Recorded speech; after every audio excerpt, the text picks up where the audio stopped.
ये एक ऐसी दुनिया थी जहां एक अजीब किस्म के राक्षस होते हैं जिन्हें ओनी कहा जाता है, और ये किसी के भी अंदर छुप सकते हैं। जब भी कोई इंसान बुरे जज्बात या नकारात्मक भावनाएं महसूस करता है तो उसके शरीर से ओनी निकलने लगते हैं। अगर उन भावनाओं को लंबे वक्त तक दबा कर रखा जाए तो और भी ज्यादा ओनी पैदा होने लगते हैं। आखिरकार एक बहुत ताकतवर ओनी उन सबको खींचकर अपनी तरफ बुला लेता है और फिर वो ताकतवर ओनी उस इंसान को पूरा निगल जाता है। उस वक्त से वो इंसान हमेशा के लिए इस दुनिया से गायब हो जाता है, अपनी पहचान खोकर। पहली नजर में ये एक डरावनी कहानी लगती है, लेकिन थोड़ा सब्र रखो और ये एनिमे आखिर तक देखो, तब समझोगे कि असल में ओनी इतने डरावने भी नहीं होते।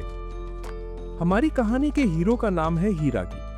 वो बड़ा ही सीधा साधा और नेकदिल बच्चा है, इसीलिए उसके क्लासमेट्स हमेशा उससे बेवजह काम करवाते रहते हैं और वो कभी मना भी नहीं करता। घर पर भी माँ बाप जो कहते हैं वो बिना सवाल किए मान लेता है, कभी विरोध नहीं करता। लेकिन ये सब कुछ असल में वो चाहता ही नहीं है। एक दिन हिरागी बस स्टॉप पर एक अजीब लड़की से मिलता है। वो लड़की किराए के लिए छुट्टे पैसे ढूंढ रही होती है। हिरागी तुरंत आगे बढ़कर उसकी मदद करता है। फिर उसे पता चलता है कि उस लड़की के पास रात गुजारने की कोई जगह नहीं है, तो हिरागी उसे अपने घर बुला लेता है और लड़की भी बिना हिचक मान जाती है। घर पहुंचने पर हिरागी का परिवार समझ लेता है कि वो उसकी गर्लफ्रेंड है। सब लोग मिलकर उसके लिए बढ़िया सा डिनर तैयार करते हैं। खाने के बाद हिरागी की माँ प्यार से लड़की के बाल संवारती है। तभी सबको पता चलता है कि उसका नाम है त्सुमुगी। हिरागी का मूड अच्छा ही चल रहा था, लेकिन अचानक वो उदास और चुपचाप सा हो जाता है। असल में उसके पापा ने चोरी छुप के उसके लिए एक प्राइवेट ट्यूटर रख लिया था। ये बात वो बिल्कुल बर्दाश्त नहीं कर पाता, तो गुस्से में खुद को अपने कमरे में बंद कर लेता है। बहुत सारे माँ बाप ऐसे ही होते हैं ना, बच्चों की असली चाहत कभी नहीं समझते, बल्कि अपने अधूरे सपनों का बोझ बच्चों पर डाल देते हैं। हिरागी के अंदर भी यही गुस्सा और परेशानी भरी पड़ी थी। और तभी कुछ अजीब होता है। उसके शरीर से सफेद सफेद छोटे छोटे टुकड़े निकलने लगते हैं। दिखने में वो बर्फ के फांव जैसे लगते हैं, पर जिंदा। हिरागी गौर से देखता है तो पता चलता है कि एक विशाल पारदर्शी नाग उन फाहों को निगल रहा है। त्सुमुगी को एहसास होता है कि कुछ गड़बड़ है। वो भागकर हिरागी के कमरे में जाती है। वहां देखती है कि हिरागी हवा में लटका हुआ है, उस राक्षस के शिकंजे में। वो दैत्य त्सुमुगी को देखते ही हमला करता है। त्सुमुगी किसी तरह बचती है और हिरागी को पकड़कर वहां से भाग निकलती है। उसी पल आसमान में और भी राक्षस दिखने लगते हैं। सफेद फाहों की बर्फबारी और तेज हो जाती है। दोनों भागते भागते एक पुल तक पहुंचते हैं और अचानक सारी अशुभ चीजें गायब हो जाती हैं। हिरागी को अभी भी समझ नहीं आता कि उसके साथ हुआ क्या, लेकिन अब वो त्सुमुगी के सिर पर सींग साफ देख सकता है। त्सुमुगी उसे छुपाती नहीं है, वो साफ कह देती है कि ये सींग ओनी की निशानी है। हिरागी एकदम सन्न रह जाता है। उसे यकीन नहीं होता कि वो किसी दंत कथा जैसी चीज का हिस्सा बन गया है। तभी उसके शरीर से एक और सफेद भां निकलता है। त्सुमुगी समझाती है कि ये छोटे छोटे जीव मिनी ओनी कहलाते हैं। ये उन लोगों के अंदर से निकलते हैं जो अपने असली जज्बात दबा देते हैं या उल्टा बोलते हैं जो वो सच में महसूस करते हैं। लेकिन त्सुमुगी ने कभी किसी को इतने सारे मिनी ओनी निकलते हुए नहीं देखा। वो हैरान थी। अब हिरागी जानना चाहता है कि त्सुमुगी असल में कौन है। त्सुमुगी बताती है कि वो एक रहस्यमयी जगह से आई है जिसका नाम है ओनी विलेज। वो गांव पूरा का पूरा ओनी से बसा हुआ है। वो अपना घर छोड़कर इंसानों की दुनिया में आई है क्योंकि उसकी माँ कई साल पहले घर छोड़कर भाग गई थी और त्सुमुगी अपनी माँ को ढूंढने निकली है। उसके पास जितने भी सुराग हैं उनसे पता चलता है कि उसकी माँ शायद ही श्राइन में छिपी हुई है। इत्तेफाक से हिरागी पहले कई बार उस मंदिर में जा चुका था, तो त्सुमुगी उससे कहती है कि उसे वहां ले चले। हिरागी पहले हिचकिचाता है। उसे याद आता है कि कल उसे स्कूल जाना है, लेकिन फिर जब वो सोचता है कि उसके क्लासमेट्स हमेशा उसका फायदा उठाते रहते हैं, तो बिना कुछ सोचे त्सुमुगी की मदद करने को मान जाता है और दोनों निकल पड़ते हैं ही श्राइन की ओर। दोनों चुपचाप खेतों से होकर गुजरे, छोटे छोटे नींद में डूबे कस्बों से गुजरते हुए रात गहराने तक चलते रहे। वो दोनों थोड़ी देर आराम करने के लिए पार्क में बैठ गए। अगली सुबह सूरज निकलते ही वो पहाड़ की चोटी पर खड़े थे। दोनों ने साथ मिलकर उस खूबसूरत नजारे को देखा। ही श्राइन अभी भी बहुत दूर था, तो उन्होंने सोचा कि लिफ्ट ले ली जाए।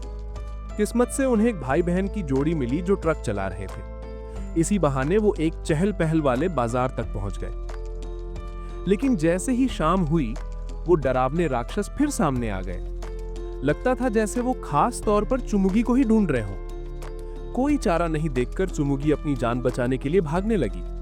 आखिरकार जंगल के किनारे उन पर हमला हुआ और चुमुगी एक खाई से नीचे गिर गई। हिरागी परेशान होकर उसके पीछे दौड़ा। जब तक वो नीचे पहुंचा, चुमुगी बेहोश हो चुकी थी। मजबूरी में वो उसे पास के एक सराय में ले गया। सराय की मालकिन सयूरी बहुत नेक दिल थी। उसने चुमुगी की देखभाल की ताकि चुमुगी आराम से ठीक हो सके। हिरागी ने सराय में काम करना शुरू कर दिया। रुकने का खर्चा चुकाने के लिए वो जी जान से मेहनत करता रहा। गंदे और थका देने वाले काम भी खुशी खुशी कर लेता था। अगले दिन जब चुमुगी को होश आया तो हिरागी की खुशी का ठिकाना नहीं रहा। वो उसके लिए सयूरी के हाथ का बना स्वादिष्ट खाना भी लाया। खाना खत्म होने के बाद दोनों ने सबको अलविदा कहा और फिर से निकल पड़े ही श्राइन की ओर। रास्ते में वो फूलों से भरी एक मनमोहक घाटी से गुजरे। दोनों हंसते खेलते उस रंगीन नजारे में दौड़ने लगे। भले ही उनका साथ अभी छोटा ही था, लेकिन अब उनके दिलों में एक दूसरे के लिए जज्बात उभरने लगे थे।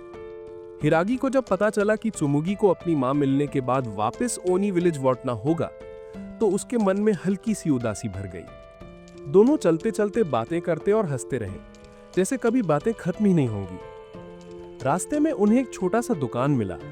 वहां पर एक अजीब सा रंगीन पर्दा रखा हुआ था, जिस पर ओनी विलेज की तस्वीरें बनी हुई थी। कहा जाता था कि वहां पर एक रहस्यमयी देवता रहते हैं, स्नो गॉड, और इंसानों को गांव से दूर रखने के लिए वो पूरे साल बर्फ गिराते रहते हैं।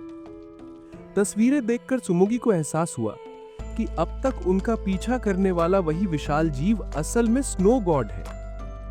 लेकिन वो समझ नहीं पा रही थी कि जो देवता ओनी की हिफाजत करता है, वो उन्हीं पर हमला क्यों कर रहा है, उन्हें निगल क्यों रहा है।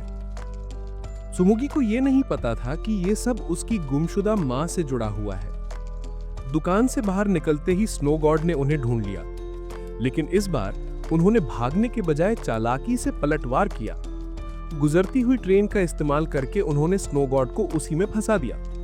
उसके बाद दोनों ने फिर से अपनी मंजिल की तरफ कदम बढ़ाए। कितनी देर चले किसी को नहीं पता, लेकिन शाम ढलने से पहले आखिरकार वो ही श्राइन पहुंच ही गए। लेकिन वहां चुमुगी को अपनी मां नहीं मिली। उसकी मुलाकात उसके पिता से हुई। पिता ने बताया कि उसकी मां यहां नहीं है, बल्कि किसी रहस्यमयी जगह पर है। चुमुगी समझ ही नहीं पाई कि इसका मतलब क्या है। वो तो बस अपनी मां को ढूंढना चाहती थी। ये इतना मुश्किल क्यों था? क्या उसकी मां उससे मिलना ही नहीं चाहती, या कहीं उसकी मां अब जिंदा ही नहीं है?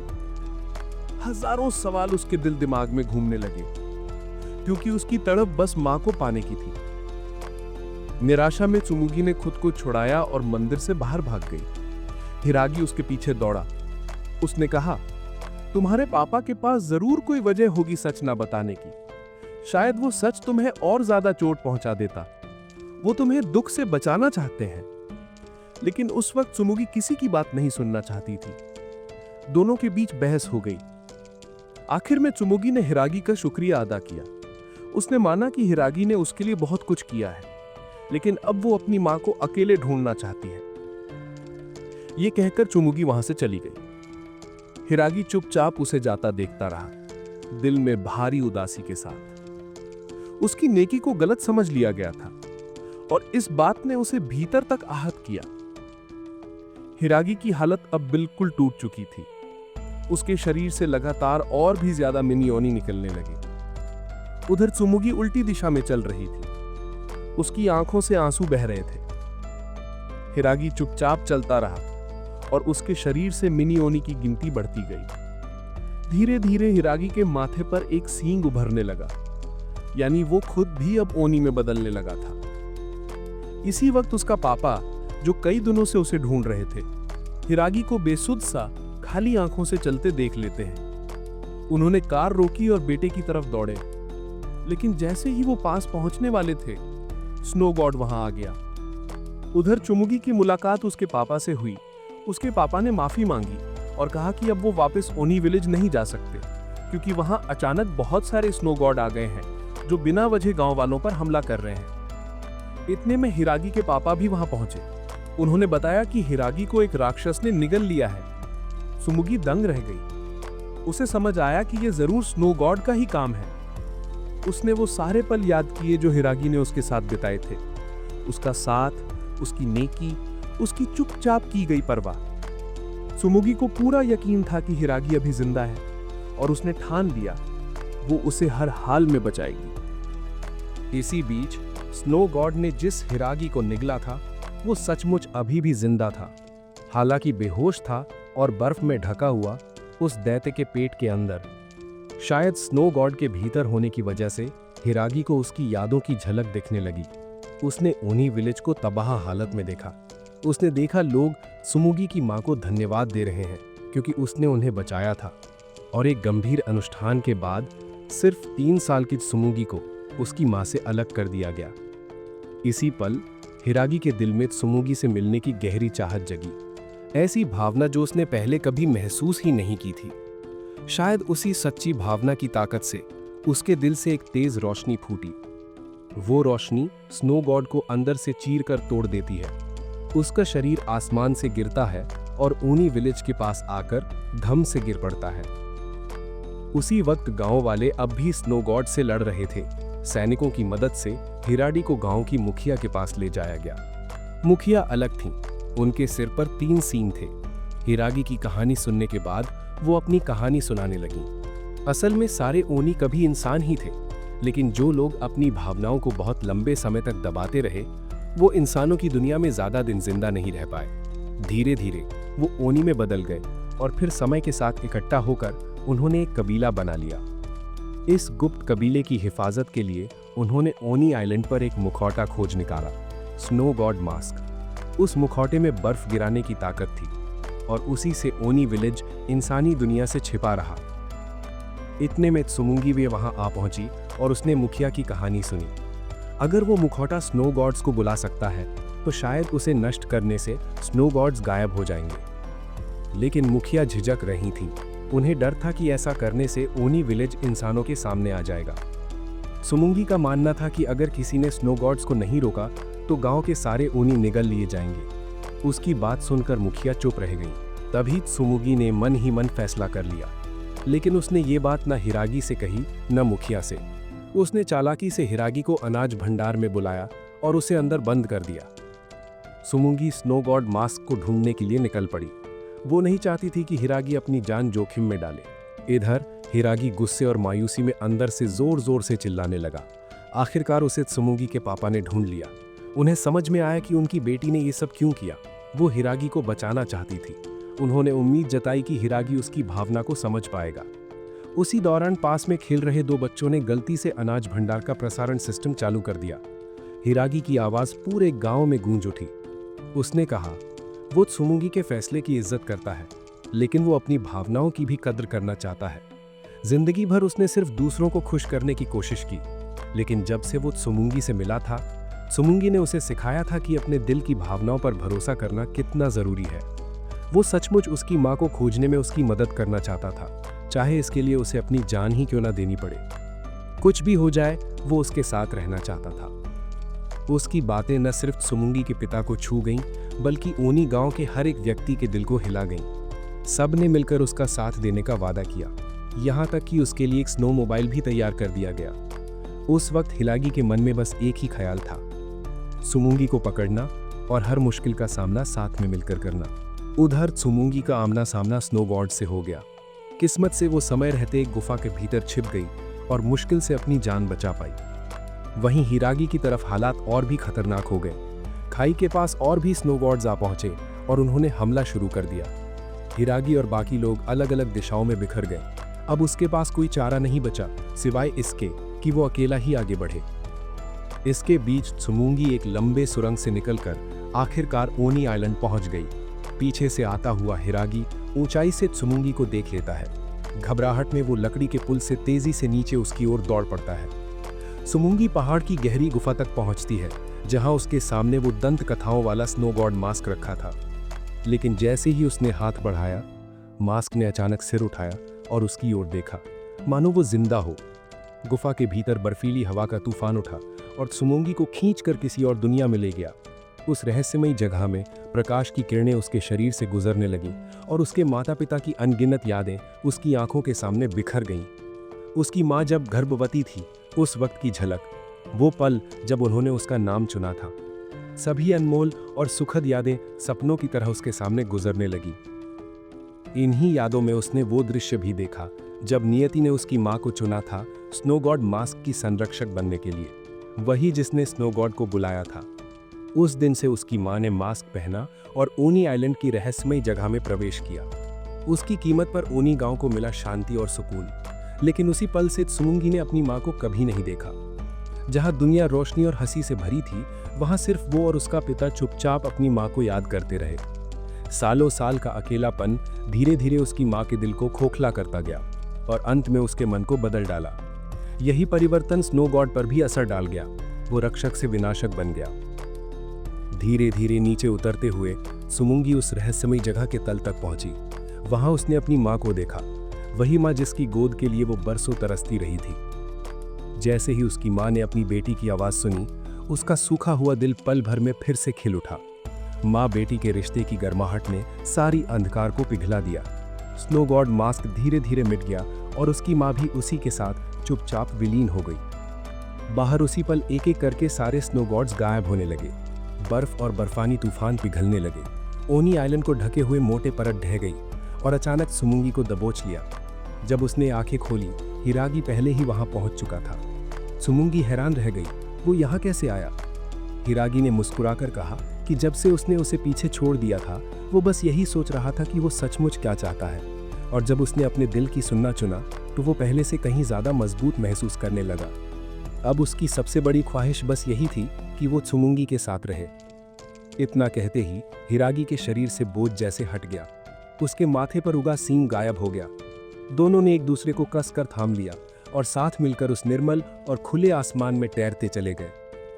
मिस्टीरियस स्पेस के बाहर त्सुमोंगी की माँ आखिरकार अपने पति से मिल गईं, लेकिन ये जश्न मनाने का समय नहीं था। उनके दिल अब भी अपनी बेटी से बंधे हुए थे। खुशकिस्मती से सब कुछ आखिरकार ठीक हो गया। त्सुमोंगी ने अपनी माँ से कहा कि हाँ, उसने कभी अकेलापन महसूस किया था, लेकिन उसके पिता हमेशा उसके साथ थे। और फिर उसकी मुलाकात हिरागी से हुई। सबसे महत्वपूर्ण, अब उनका परिवार फिर से पूरा हो गया था। इस अजीब और जादुई सफर की वजह से हिरागी ने भी सीख लिया कि अपने असली जज्बात कैसे बयां किए जाएं। उसने तय किया कि वो तुरंत घर लौटेगा, अपने माता पिता से साफ साफ बताएगा कि वो असल में क्या चाहता है और उनकी समझ हासिल करेगा, आंख मूंदकर आज्ञाकारी बनकर नहीं, बल्कि ईमानदारी और सच्चाई से। इतनी लंबी यात्रा और मुश्किलों के बाद आखिरकार हिरागी के माता पिता ने भी उसकी भावनाओं का सम्मान करना सीख लिया। वो एक ओनी है, वो एक इंसान, लेकिन इस छोटे से सफर में दोनों ने एक दूसरे को बचाया। शायद यही प्यार की सबसे खूबसूरत शक्ल है।